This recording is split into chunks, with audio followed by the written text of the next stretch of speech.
This thing barely wants to work right today. I think we're going. Okay, how's everybody doing today? There's nobody here today. Well, no matter. I'm here. Not all that matters, but I'm doing just fine. Look, I got a pair of scissors. Got an inspection report I've been promising for Erica M for a couple of weeks now, but things always come up. Well, finally just pushed everything aside and went right to it.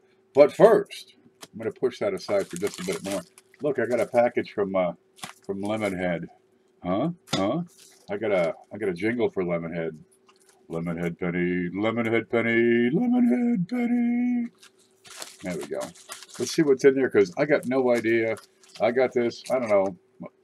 I don't know when I ordered it. It's here. I've got no idea what I paid.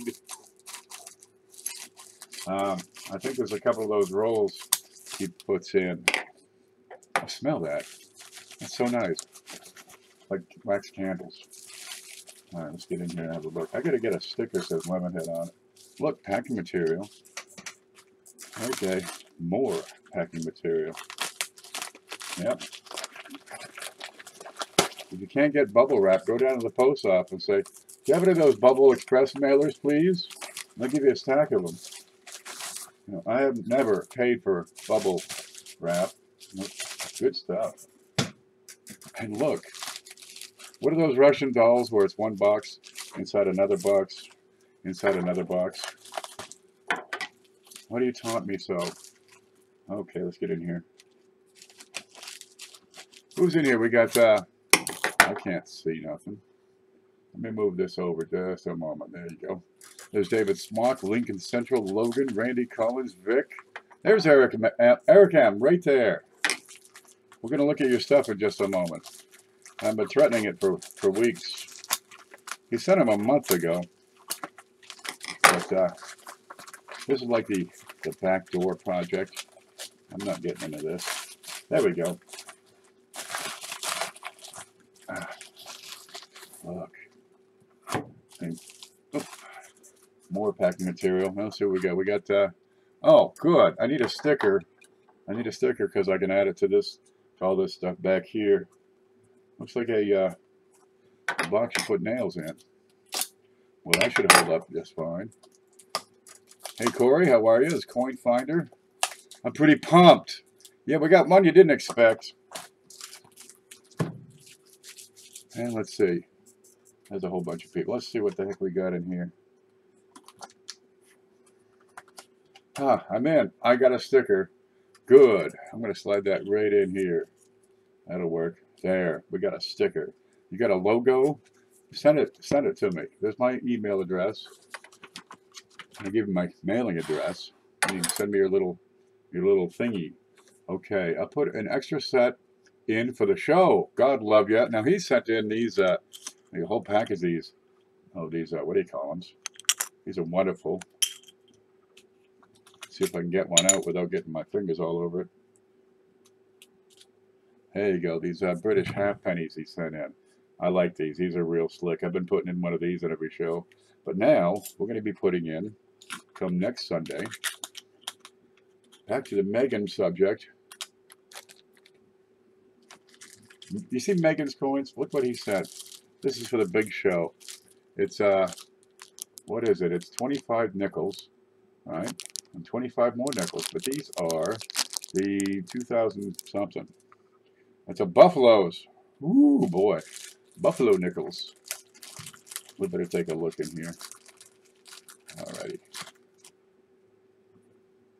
2000, I don't know what year it is. Denver and Philadelphia. Yep. It's a mini roll. Little shotgun roll. Got the Buffalo on the back of the nickel. What's that, 2004 or 2005? That's a double ender. Okay.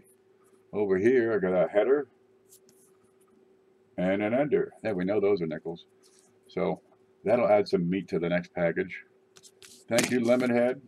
And I guess I had picked some up as well. So we'll go twice as far with those. Stop moving.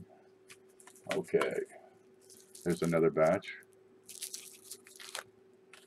Yeah, Lemonhead's got good stuff. He guess he works for a coin dealer in town.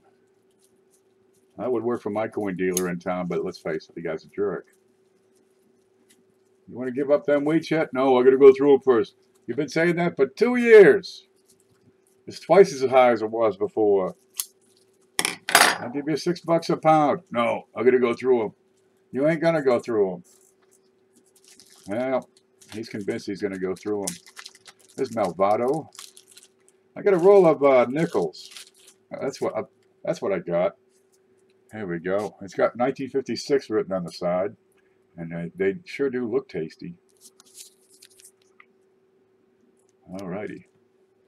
Wow. Do I open them up and go through them? It's an AppMax roll. AppMax.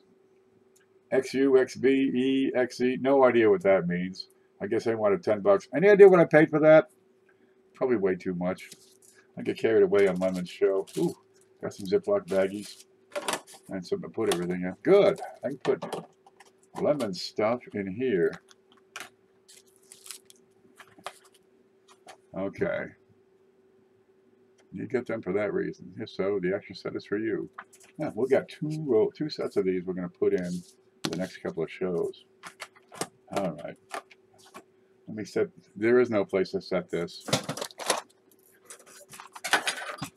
Well, that's nice because I forgot what was in there. There's Adriana stocking. You getting stocked? Let me get dressed here first. Got to put on my filthy ass glove. Okay, let's do this. You're darn right.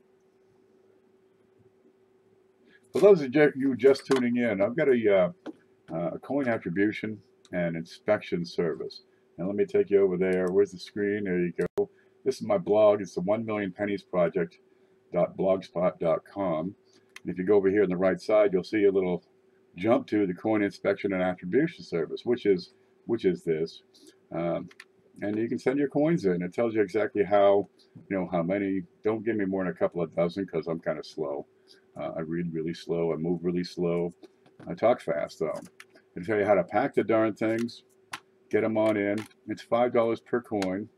You pay for the shipping here as well as return shipping, which should be pretty much what you pay to get them here. Okay, now Eric M. There he is. Eric M260 had sent a bunch of coins in. Let me get back to where we are. Where are we? Okay, there's the chat. Yeah. And there's this thing. There. Is that right? Okay, so we're going to go over here to the scope. Well, this is them. Anyway, there you go. And I put them in a nice little page so they hold up and I get to them a whole lot easier. He sent one that's very interesting. Back in the day, the Holy Roman Empire was created after the split of the Roman Empire. But this is before that. This is still after the empire had split, and it was the Eastern and Western Roman empires. Well, over on the east side, I can't get this out. A fellow named Constantine took over. Him and his lovely bride. Now, Constantine ruled for, I don't know, 30, 40 years. But let's go back to the screen first. When did he take over? Come on. Here he is, Constantine the Great. He ruled up until 312, thereabouts, 337. You know, he took a break in between. His kids kind of ran it after him. So you're talking 1,700 years ago. He died in 337 A.D. in Bithynia, in the Roman Empire. Wait, Turkey. He had his capital in, well, what's now Istanbul. It's Constantinople was the name of the place. And let's have a look at this coin. All kinds of coins came out.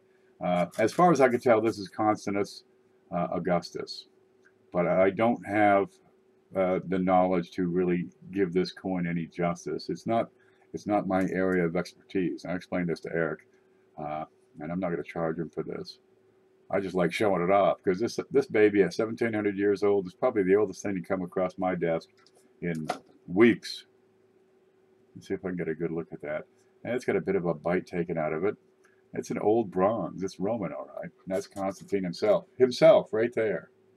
On the back, it should be a soldier standing with his arm like at a 45-degree angle. But I can't find a match. I can't find my pointy stick either.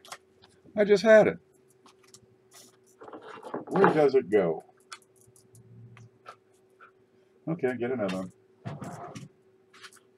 What's kicking my butt is here, which looks to be an alpha and a chi. Right here and right here. But it could easily be a cross daggers. But I'm not able to find a match. Lithia, perhaps. I'm not able to read it. There's some, well, after 1,700 years, there's a lot of corrosion, wear, and pitting, and well, some pieces are missing. For example, up here, makes it difficult. But it sure was a joy to look at it. Some more down here that's missing, and well, in its day, this is a whole lot straighter.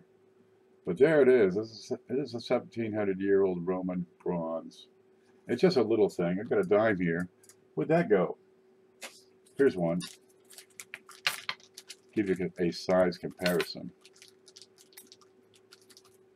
There we go. You can tell what that is. There's your Mercury dime, and here's the Constantine bronze. They're roughly the same. The bronze is a little bit larger. But geez, you can get these things for, $10. They're pretty tore up though. Please flip the coin over. There's the obverse, or what I would believe to be the obverse, with Constantine on it, on the flanks. Flipping it top over bottom, so it's coin alignment. We have the reverse, and it should be a soldier of some sorts. His arms at 45 degrees. Indecipherable words on the sides, and possibly an alpha and a chi, and these could be daggers and other issues. That's what I've got. Let me catch this up. Hi, Coin. Nice shout out. Oh, you're saying hi to Coin Dragon. Oh, there's Coin Dragon here. There we go. So anyway, I'm going to take these. They're inside. It's gone. BCW holders. That's BCW. It's the soft kind. They're okay. That'll get you by, if you're going to send it around. But for long-term storage, let's go with the stiff flips that I use. Right? They don't have plasticizers, and they won't do any damage to the coin. So that's the only thing I have left to do is just switch over the holders for them. For now, I'm going to tuck you right back in here. So I have no other report on that coin except to say, that's cool as hell, man. RL 71417, Bill Follis, Hunter V 186, also 4th of 5th Vicina, RIC 7, Rome 27, SRCV. Okay, get a hold of Ant, and I think he might know more about that coin than I do. Forum on ancientcoins.com. There you go. It's just out of my league. I got enough going with all this other stuff. But it's a peach. God, I tell you that. That was a neat thing. I did not expect that sort of thing. I get usually, mostly pennies. Every now and then I get some other things. Now here we got something. Okay. The question on this, chance of higher grade or full bands. All right, let's get down to the report here.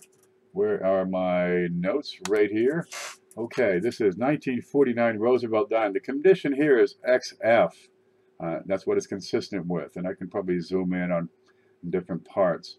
I lost my notes. There it is. Weight is 2.4 grams, so you're right in line. 17.9 millimeters. Okay, no die variety that I can find. However, let's look at the back. I'm going to need my pointy stick. Right up here, at the top of the oval, you got to strike through just above that olive. It's small, it's very minor, but it is a struck through. I'd give this coin a value of about $5, but I say it's not a candidate for certification. Owner was asking if the coin is high grade. It's extremely fine. You'll find some of the bands are missing. They're just a bit of wear. It's not, terrifically torn up or worn. There's no damage. There is a strike through over here. I've got a couple of contact marks, but nothing out of the ordinary. Nothing excessive. A little grunge in here, but that's it. So it's kind of high grade. It's not uncirculated, but he queried the full bands, and these are definitely not full bands. Those are sometimes the first thing to wear out. It may be a bit of a worn die, and it could be a combination of worn die and circulation wear, but these bands are not distinguishable. You'd be looking for a split right down the middle. You got just a piece of one on the side, and this one, no, not at all. That's not a bad looking coin. You got partial luster, some of the original luster, and this is that strike through region. And you can see if you put it under a real close up scope, the metal flow lines go right through that. They go down, they come up. And that's what a little strike through looks like. And it also extends over onto the leaf to a slight degree. Let's see, coin shows lightly subdued rigid luster with wear consistent with XF condition. Let me see if I can, let's see, edit. Where's the word wrap button? There it is. Let me shrink this down so I can get more. There, now I can see that and this. Okay, let's keep going. Let's see. Obverse and reverse exhibit heavy metal flow lines. Here you go. A lot of people see these lines. They radiate outward from the center, and they confuse that with, what is that, some type of error? This is this is normal, it's natural. If I put the shadow on there, you can see that they come out from the center, and this is about the center of the coin here. And they always radiate outward, almost like a starburst pattern. Sometimes they're heavier than others, but for example, up here at the F, a little bit of dye deterioration. Same up here at the tops of the letters, you get some dye deterioration. And it's just the metal flowing into the die, out of the die. It's metal on metal contact, and it's highly abrasive. But across the fields, let's see if I can get a good angle shot of this. Across the fields is where it's, there's no interruption. It's just flow, and effectively the metal on the die will erode and leave these striations. And the deeper they get, that with each successive strike, they're going to get, elongated and widened and deepened, and that's all that is. You get it. You'll see it. Nickels are notorious for this. The dime dies, well, they're smaller. They can take a whole lot more of a pounding, and you'll get these. There's some good flow lines right under his chin. There you go. Let's continue on. Band shows wear consistent with the grade and are not full. At the top of the olive branch is a depression consistent with a strike through.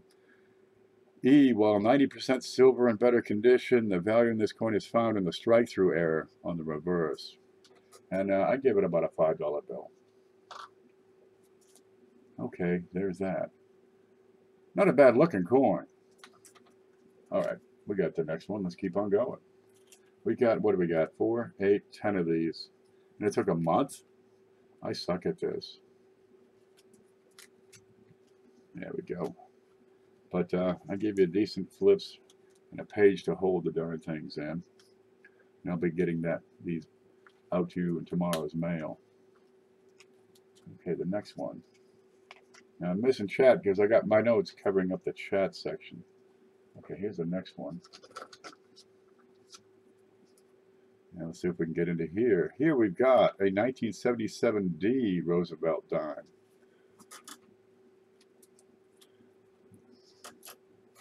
I'm missing scroll. There it is. Okay, condition is extremely fine. The weight is 2.23 gram, a little bit light. 17.9 millimeter diameter is right on. I see no die varieties.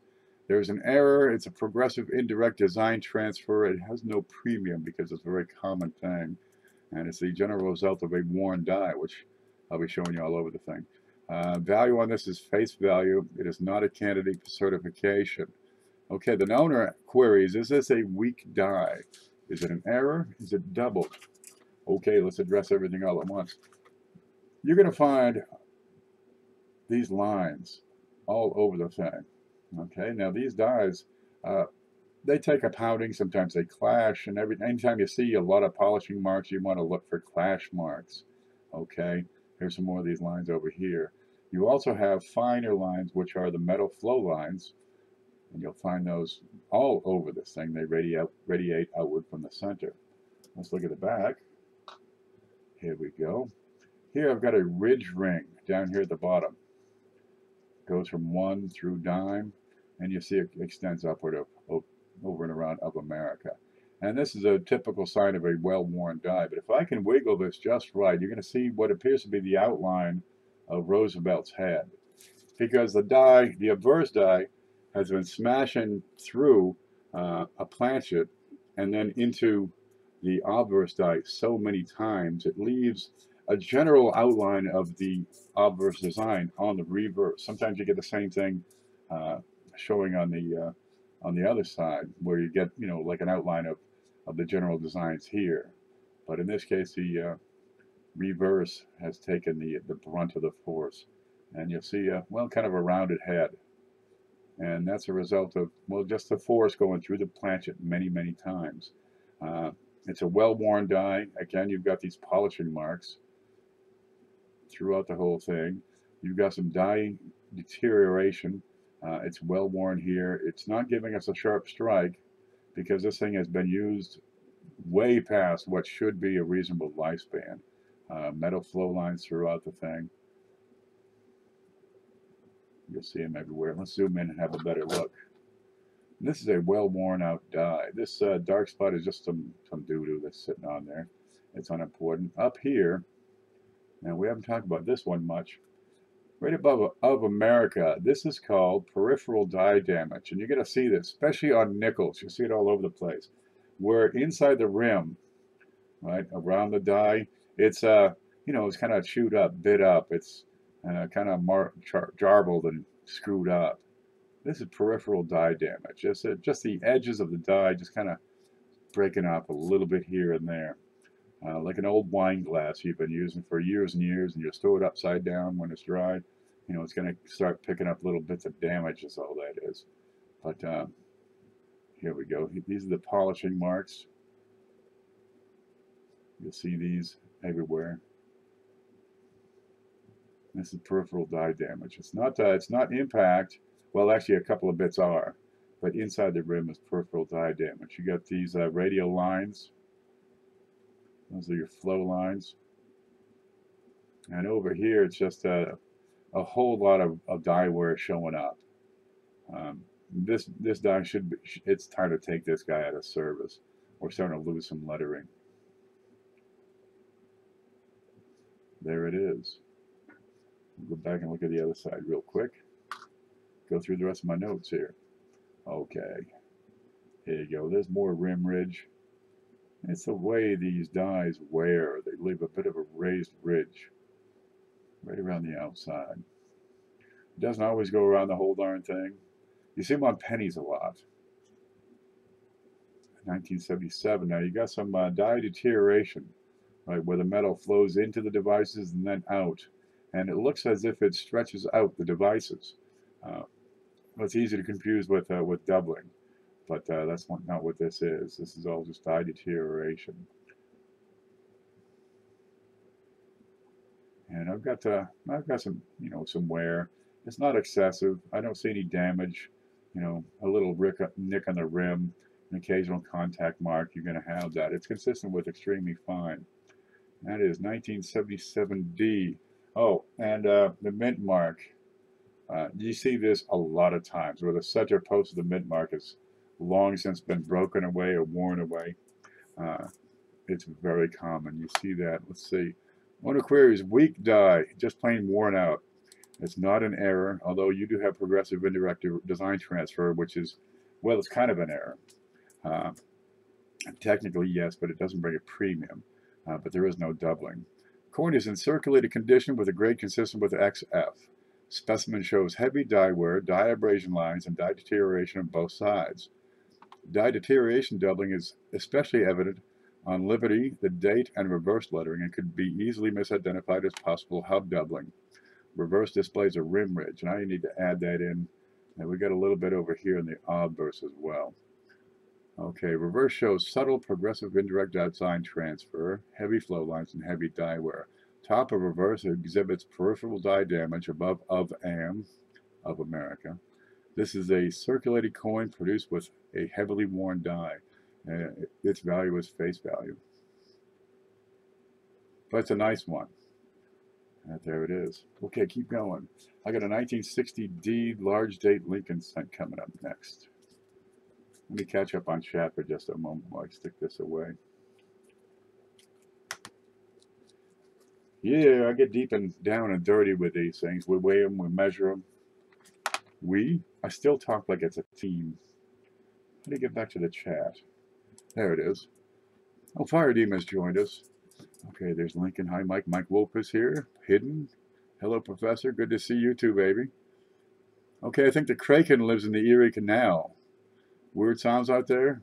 We got a swamp. We got the swamp thing up here. It's the Okefenokee. Mosquitoes get bad sometimes, but I just stay inside. There's Pro Coin Collector. It's good to see you. It's a new name. I haven't seen you before. Howdy, hidden good people. Michael Adcock. I think I've seen you before. Well, no matter what we're doing tonight is going through a package of coins that we're sending for inspection and telling them the straight and dirty truth of what I see and what I think. I've been doing this for quite some time, and well, sometimes it's good news, sometimes it's bad, and sometimes I find stuff that's unexpected. And every now and then they send one that is just out of my league, like this Constantine coin.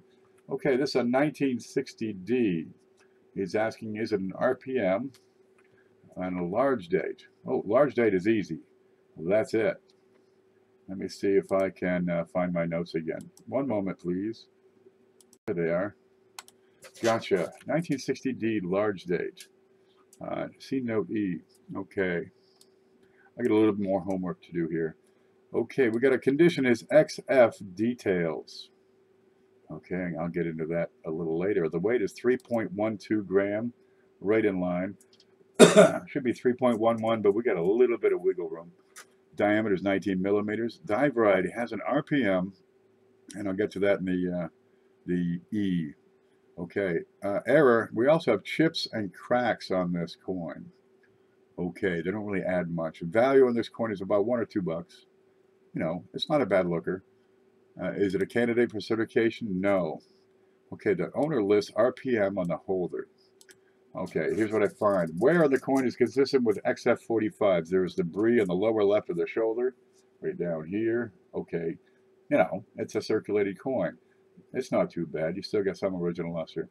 A dominant contact mark through the center. No, excuse me. A dominant contact mark through and above cent is sufficient to earn details grade. Let's see if I can find that. Right in, yeah, right in through here. That's big enough that it's not going to be gradable. Let's see. C. This is a large date. And here we see the date. We're going to go back in for E. This is a repunched mint mark.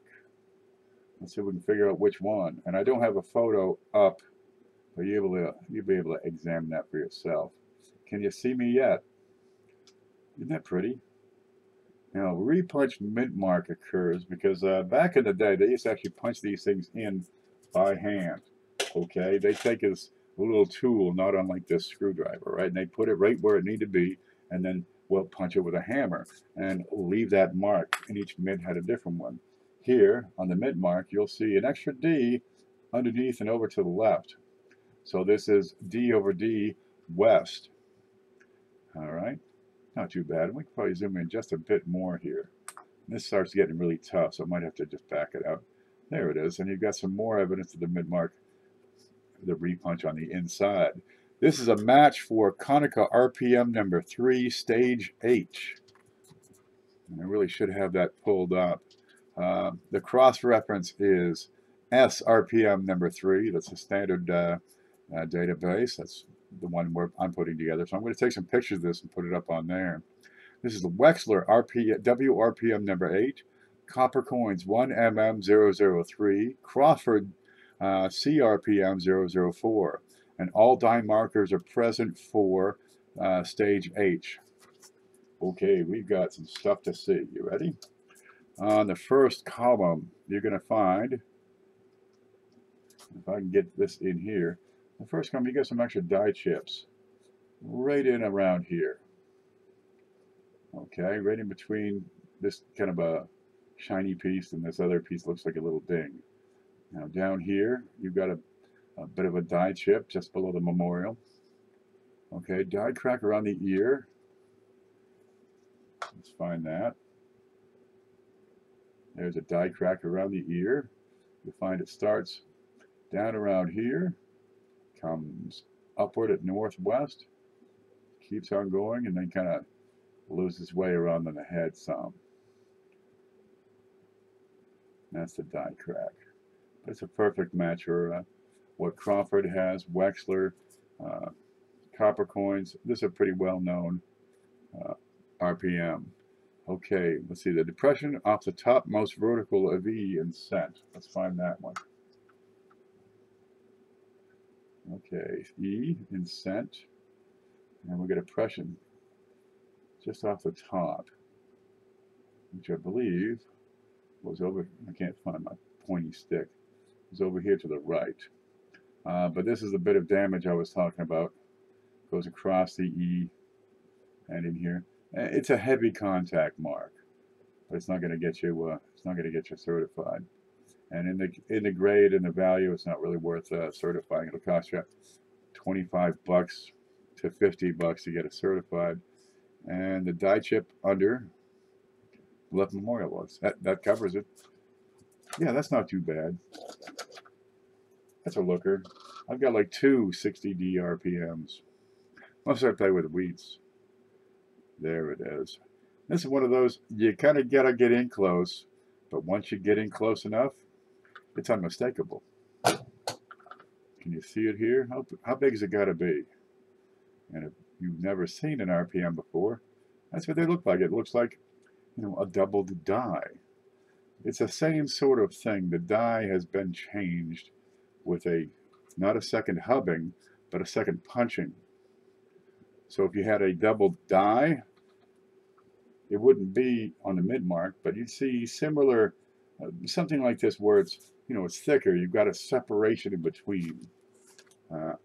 RPMs are great learning tools for double dies because the alteration is at the die level, and it's a, you know, it's a second punch, a second hub, a doubling mark.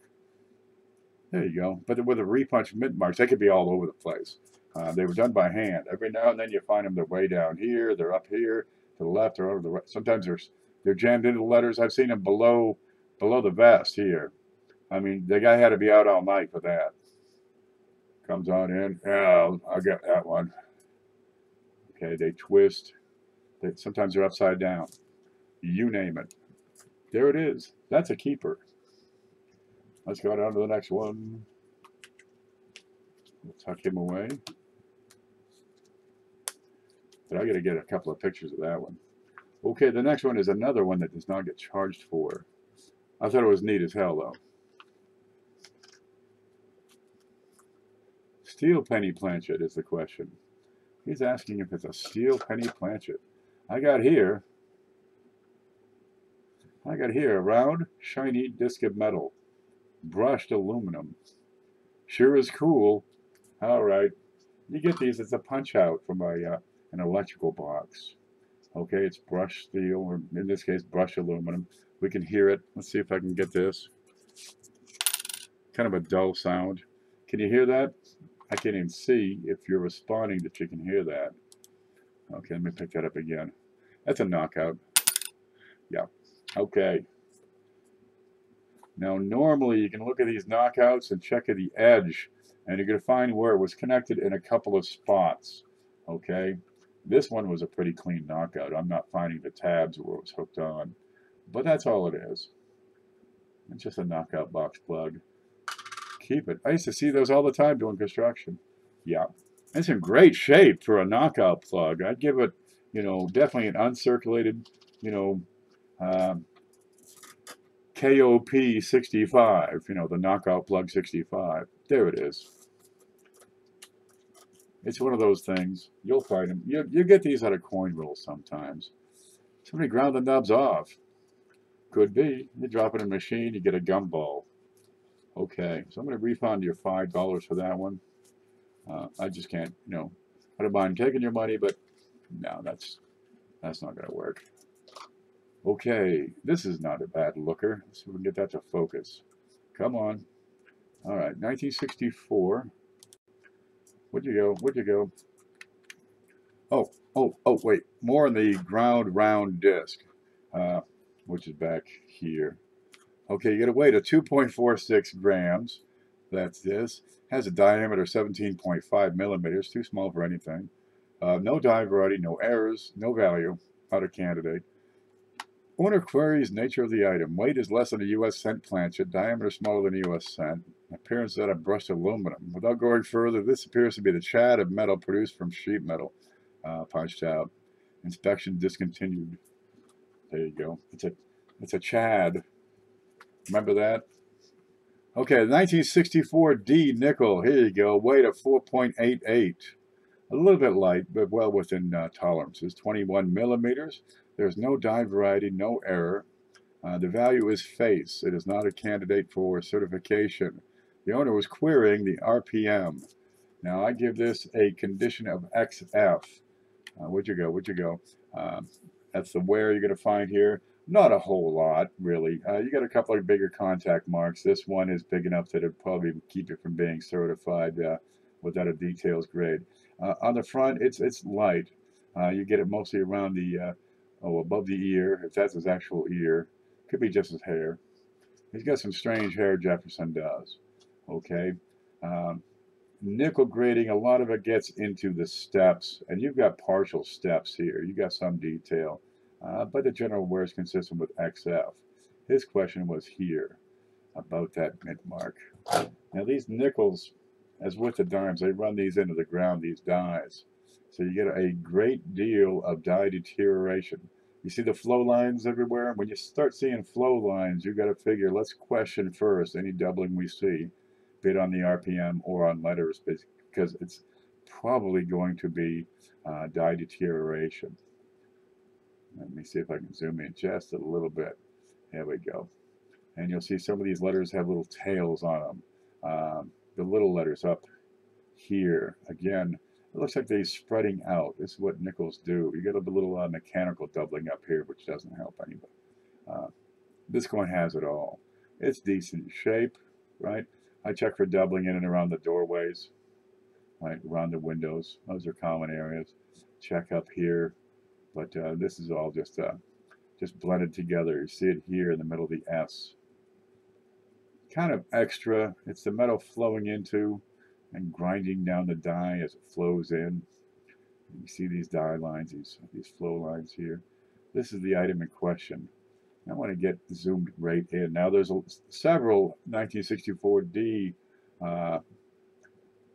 RPM varieties out there. A lot of it comes down to the position of the mint mark, and yours doesn't match anything that's known. But I'm getting into it, and this has every ear mark. I'm going to try to zoom out so I can move it through the plane of focus here. This has all the ear marks of die deterioration. Okay, you got it's like a ghost image on the right side of the D. And it matches the ghost image over here on the right side of the bottom of the memorial building, or the Monticello. It's the same thing that you see over here at the bottoms of the A's and other letters. It's die deterioration. Now inside, I might need to turn that around to get a different view here. I'm going to get that light changed. Inside, I've got the same sort of thing. Okay, and again, it's the metal flow. You can see it, well, it's running. You put too much of a slope on it and these things go. Okay, there we go. If I can show this again. On the side of the building, you got all these little, strokes coming off the building, like somebody took wet paint and streaked it up. Okay, this is die deterioration, and as it goes into the D, you start getting it again. And die deterioration, it can be kind of subtle and feathered out well as you see towards the the far side of the D towards the outside. But on the outside, it's almost delineated the way this works. It's not doubling of the D, however. It's just plain wore out die. But it's not a bad looking nickel. But the face value in this is a nickel. They made 1.4 billion of the darn things. It's the most, produced nickel in the whole darn world. But it's not a bad specimen. And that's what we got. Do I have any more notes? Word is consistent with XF. Has some heavy contact marks on cheek and steps, substantial enough that the details grade rating is possible. Coin exhibits moderate to heavy deterioration. In God we trust. And all reverse devices. Additionally, heavy dye wear is found in the temple. Oh, there you go. Let me show you this part.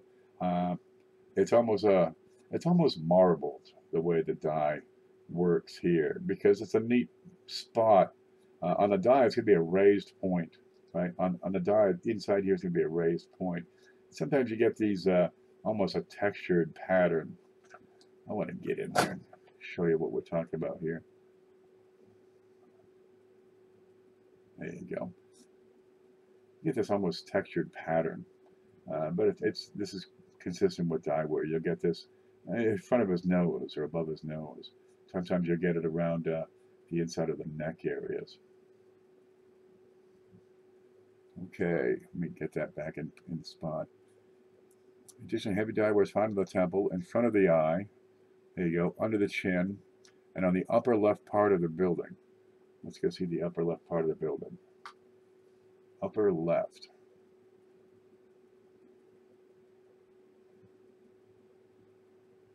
Right in here. Same sort of thing.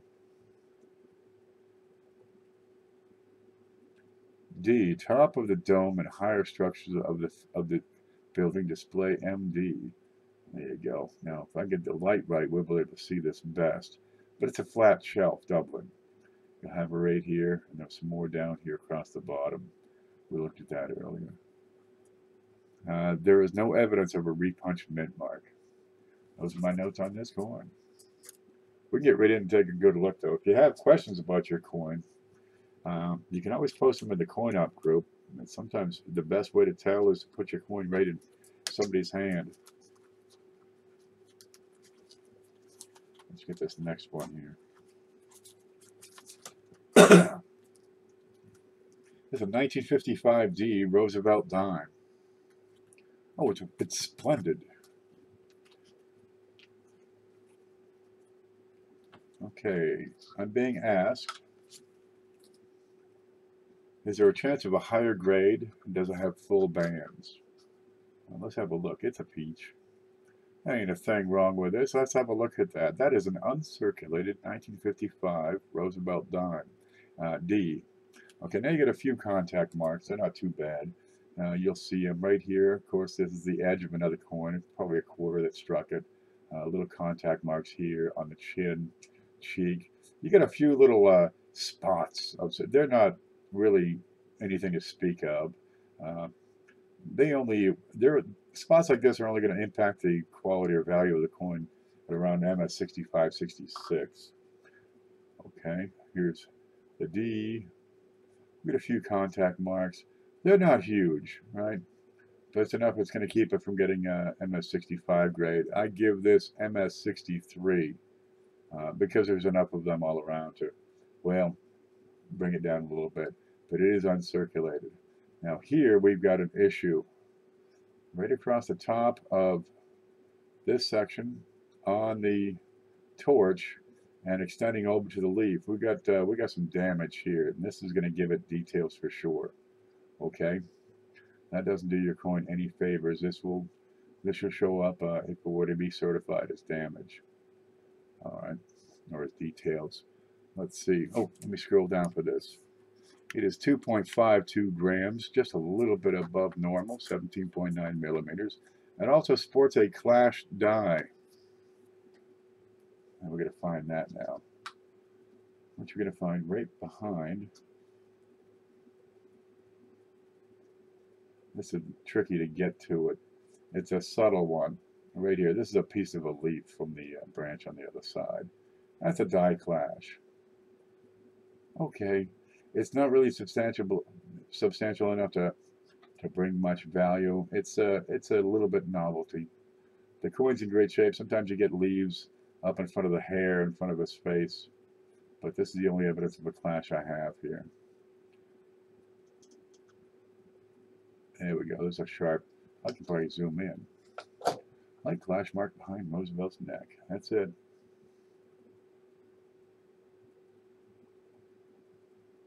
Yeah, I just move it through. That's what you're looking at. Looks like almost a triangle piece. Alrighty, not a bad strike. Let's have a look at those bands while we're here. Okay, coin is uncirculated with bright original luster. A few light blemishes in the luster are not distracting. Few contact marks. Grade is consistent with MS63.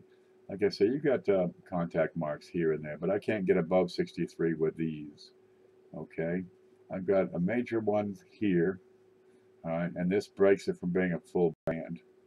But it's awfully close here, but right on the right side is that little mark that goes through. These bright, tiny, fine lines, these are polishing marks. But this is what just bites it. Sorry to tell you, but this is it. Bands are weakly struck. They're almost full, but not quite. Let's see, the compression damage on the upper torch and olive leaves will give this coin a details grade. You get a little die crack right in here, just above the leaf. But it's a real looker otherwise. Let's see, this is a coin with excellent eye appeal and a light clash mark. The damage on the reverse removes most value in excess of melt. I assign it a value of $2.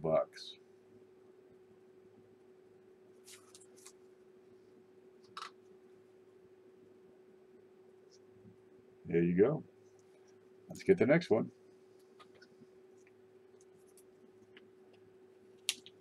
You probably didn't catch that class mark. It didn't say a thing about it. Okay, I got a quarter coming up. Let me scroll down just a bit. Let me catch up on chat while we're looking at digging this out. Die crack through stakes. Not a die crack, that's a polishing mark is what that was. Very, very fine and light with specific ends and starting and finishing marks. Lincoln, you doing better? Were you ill? I'm okay, Stephen. He's okay now. I'm PK.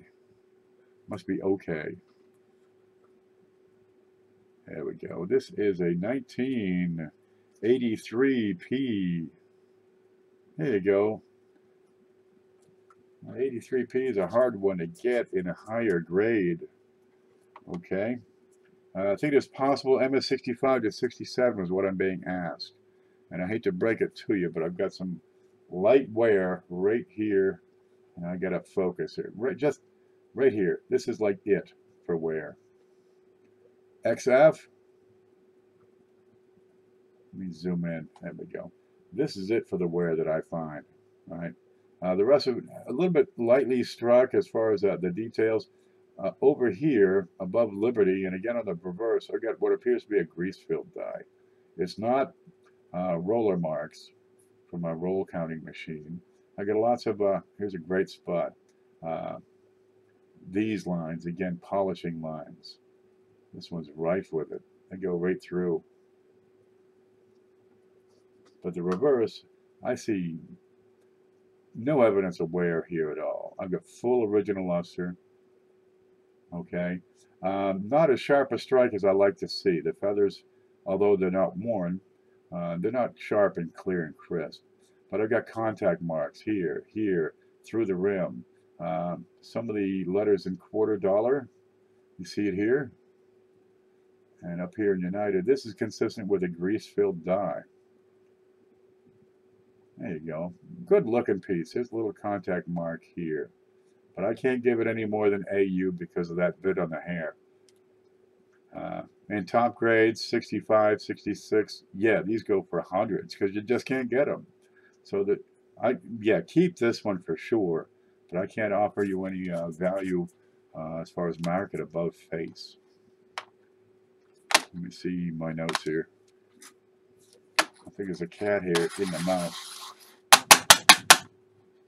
I'm going to get another mouse, I swear. Okay, let's see the notes.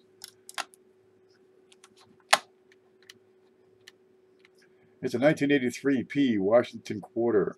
I assigned it AU58. And the only thing I can, had to bring it down for was because that bit on the hair. All right.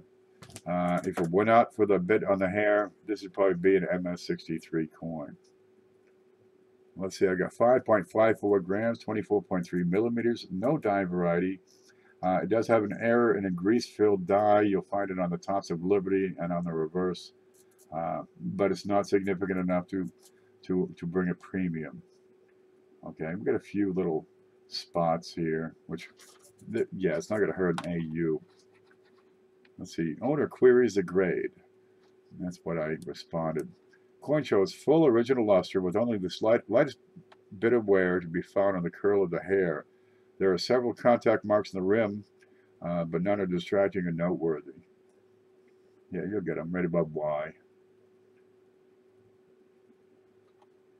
If not for that bit of wear, this coin would grade MS63, MS64. Obverse and reverse show evidence of a grease-filled die, subduing details in the outermost lettering. Coin is in high circulated grade, but the grease-filled die is not substantial enough to add a premium. But definitely hold on to it, because there aren't many decent ones for 83s. We got a couple left here. This next one, we got a nickel. That's a 1997D. I get bad news on this one. Okay, the owner queries, is it a double die? And check the mint mark.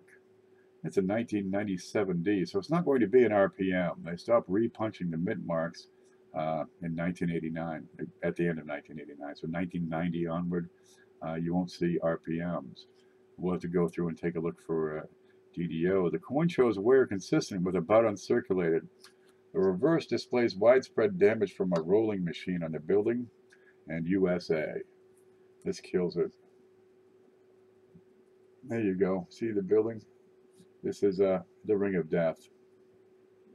That kills this coin. You can see it if I shuffle it back and forth. That one's gone also down here in USA. So I hate to break it to you there. But we checked it out for DDO, DDR. I like to look right inside the building. But here, we're going to go in. Okay. Always look to the center of the coin. And on the Jeffersons, you're looking around this doorway, right? You can find them. They're out there. It's actually one of the easiest double die reverses to find is right around the doorway, top and side, especially the corners. You might find some examples showing up over here in the windows. So check all the tops and bottoms of your windows. Okay, mostly the stuffs are there, but we got some mangle on them. But this bit just kills the coin altogether. There we go. But I want to look at the serifs. I want to look at the points. And S's are great because I got two angles coming together, and it's not a 90-degree angle. Okay, on the nickels, the center of those E's is a great place to look. Because if you got doubling, boy, it really shows up right there real well. Just the way it got the vertical flares on the tips of that, on the F. But I'm not seeing any here. Let's look at the front. And again, I want to look around here, check his ear, around the center, and I want to look at these E's and other letters. I've got no serifs showing up. Here we go. This is die wear. You'll find this. And let me put that so it looks great straight up at you. There you go. See how knobby, rough these edges are? This kind of needs, like the metal goes into the letter and then expands in all directions after that. And a lot of these letters have the same sort of thing. It's just a wore out die on the side of the D. And that's probably what he was seeing that sent a flag up. So the bad news on this one, It's not doubling. It's not an RPM.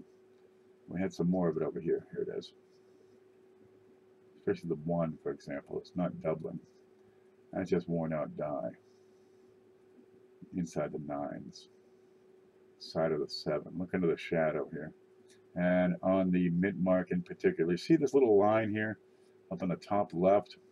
Looks like it's got a horn. The metal is flowing, meets an obstruction. So I got different metal flowing at different rates. Over here between the 7 and D, it's moving along beautifully, great, straight, quick. Here where it goes into the D, then it has to come out to get slowed down. And that difference in speed, because I mean you're talking a tenth of a second, you'll see these little lines up here on the dies. I call them horns. That's all it is. But it's a curious effect the way the die wear goes in different directions. But that's what it is. Die deterioration. So that one doesn't cut it. Sorry to tell you. But I give it AU details. You know, not a bad looking fella, JT.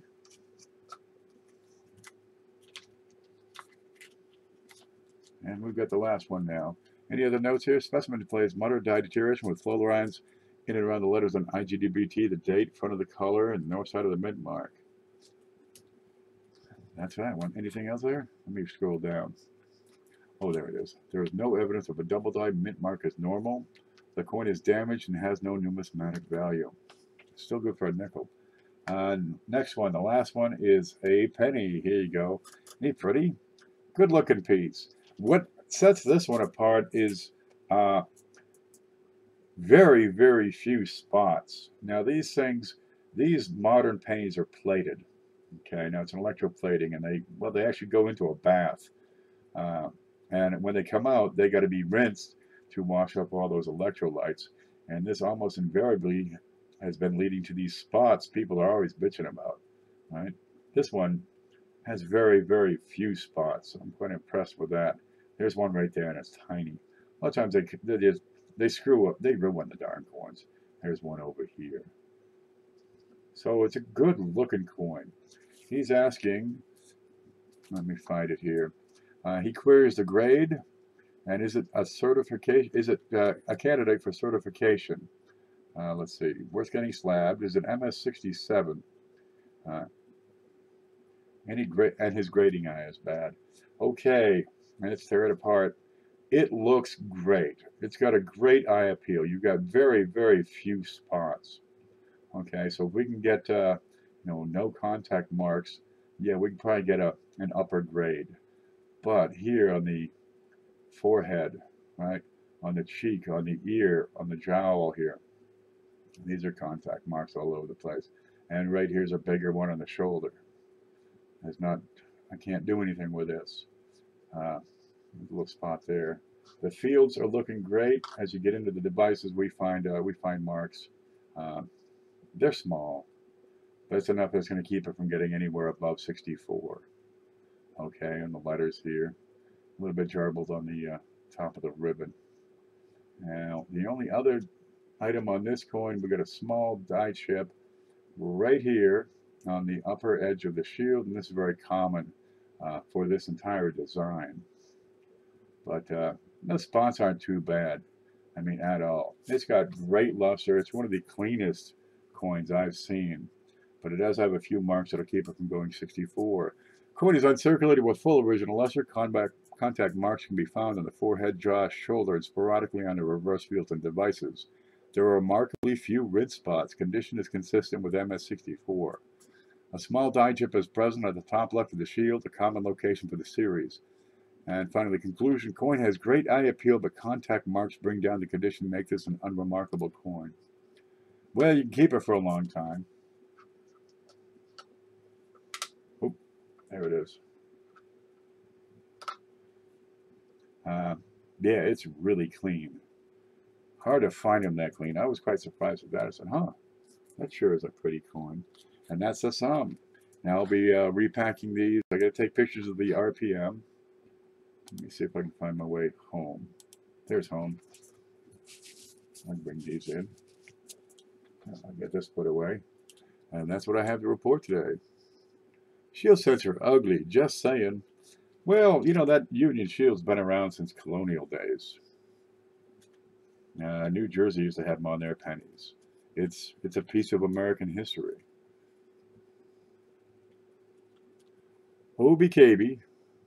OBKB. Is that Mouse Mouse?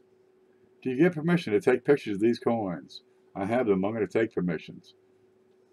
But I don't have anything written up. But I'll give him credit for his coin when we put that RPM on the blog there. There's no place like home. Beth Coddington's here. And that's what we got. Now, if you've got coins you would like to get looked at, it is $5 per coin. And I'm going to spend my time and give it a thorough look at it. I'm going to weigh it. I'm going to measure it. I'm going to examine it in depth and tell you what I think. You might not like it.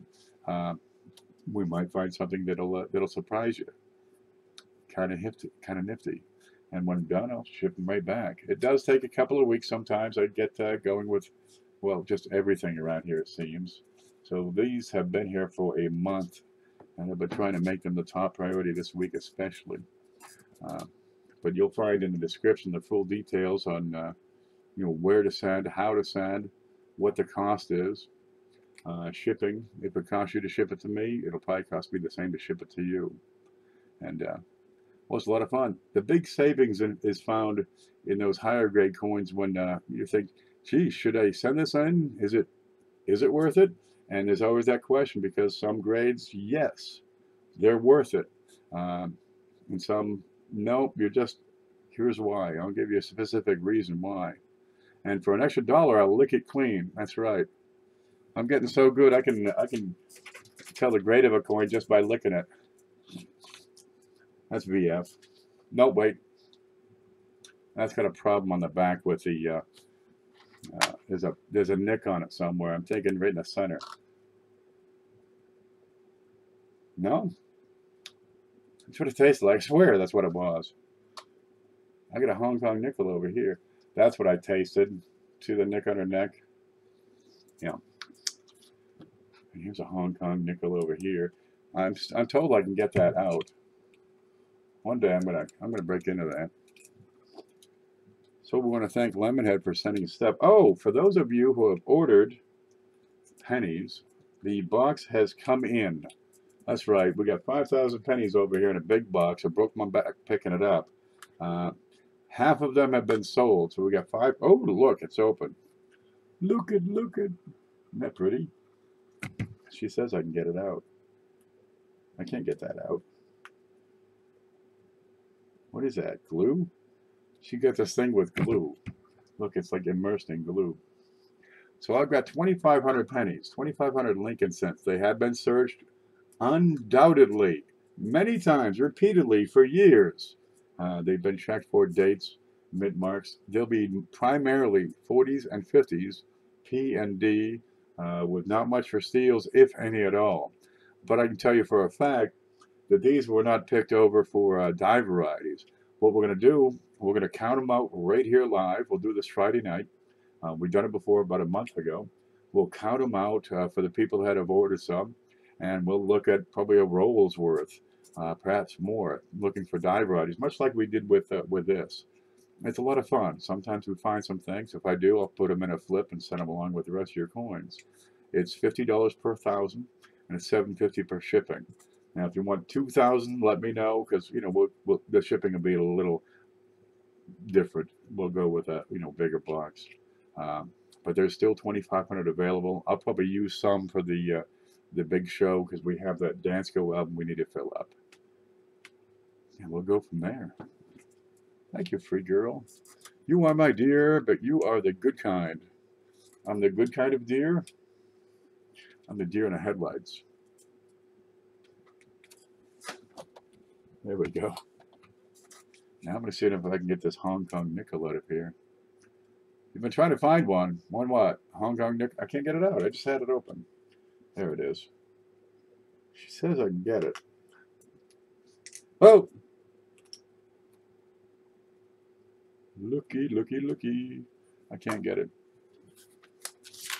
Okay, if you don't have gloves, a piece of paper will work. I'll show you that in a bit. Yep, we're in.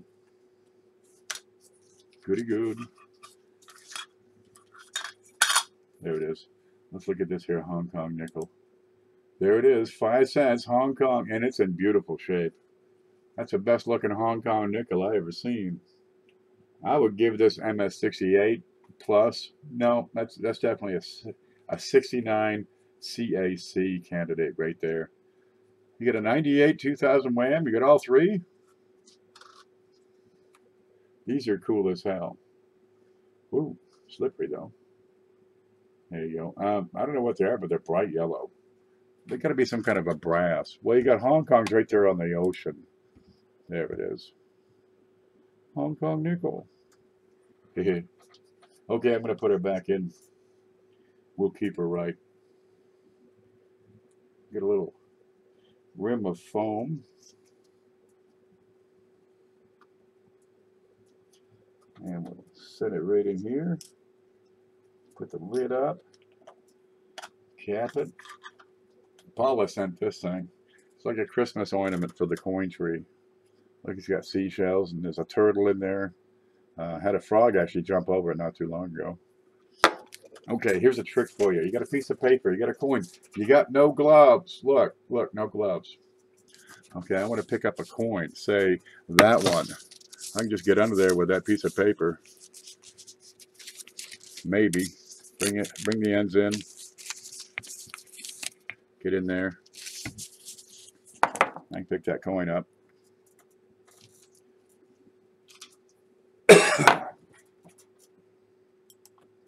There it is. Set it on the card.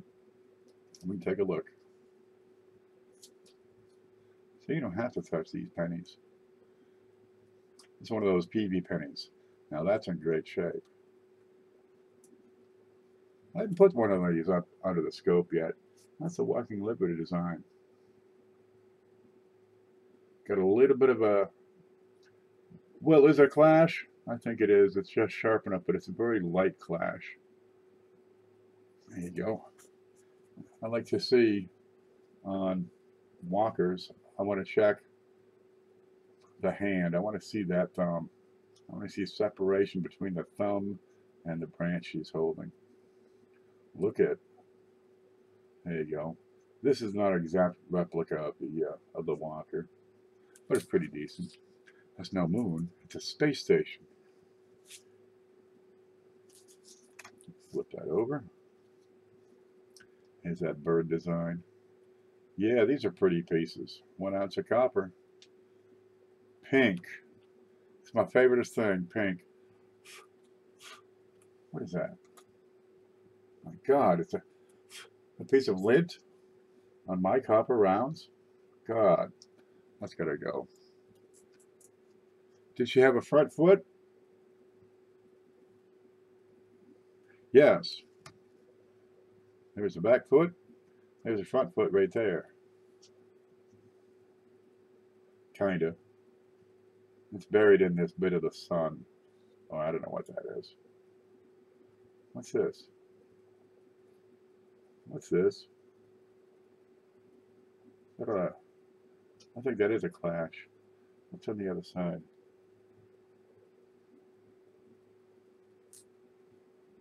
It's not a clash. Oh, that's her tie that they tie her shoes with. That's what that is. It's a booger. That's a little foot. That's her shoelace. I don't know what that next one is. But there's no face value here, so I'm not really worried about that little mark. Okay. That's what I got tonight, folks. So come back Friday, and we're going to open a bag of, no, a whole box of 5,000 pennies. Look at that. We got stuff here. And I got a new sticker. We'll put that right under there for the lemon. Hey gang, what time did this start? About an hour ago. Let's see, an hour and 9 minutes ago. We just went through, we opened some mail and then went through a group of coins sent in for inspection. And we found some neat stuff. There was a couple of clashes. There was a struck through error in there. Her shoelace is behind her shoe. Well, look, I don't make women's shoes, I don't even notice them wearing shoes. Your shoes look great, by the way. So I don't don't ask me about that sort of thing. Been doing the Canadian sense. There's plenty of them. I can rewatch. Love this stuff, Prof. You sure can. We take coins and inspect them, right? I'm going to weigh them. I'm going to measure them. I'm going to look at them real thoroughly, examine every aspect of that coin, find out what's in there that needs to be answered. If you have a question about a coin and you want to send it in, it's $5 per coin plus the shipping. Real easy, but it can save you, $50 on certification charges. Should I send this in to be graded? Send it to me and I'll tell you. Right? And instead of giving them $50 and finding out nothing, I'll only charge you $5, and it'll save you a whole lot that way. I get a lot of that, but people also send in die varieties, for example, like this RPM we saw today, and we'll take the pictures and put it on the website. Paula Bloom made me one also. It's beautiful, isn't it? Look at these things. It's like giant. I'm going to get it lit up and I'm going to stick it in my shirt and I'll be like Iron Man all over again. I'm Iron Man. I am. It'll be fun. That's what we got for tonight. Come back again Friday. We'll do it about 9 o'clock or so, 9:30-ish. We'll open that bag of pennies. It's this big. It weighs 35 pounds. It's as big as the last one. I'd like to get old silver coins. Makes for a better conversation piece. There you go. Paula, I got XF walkers. Just let me know. See you guys later. Thanks for coming in. You guys stay groovy. I gotta get some more work down now.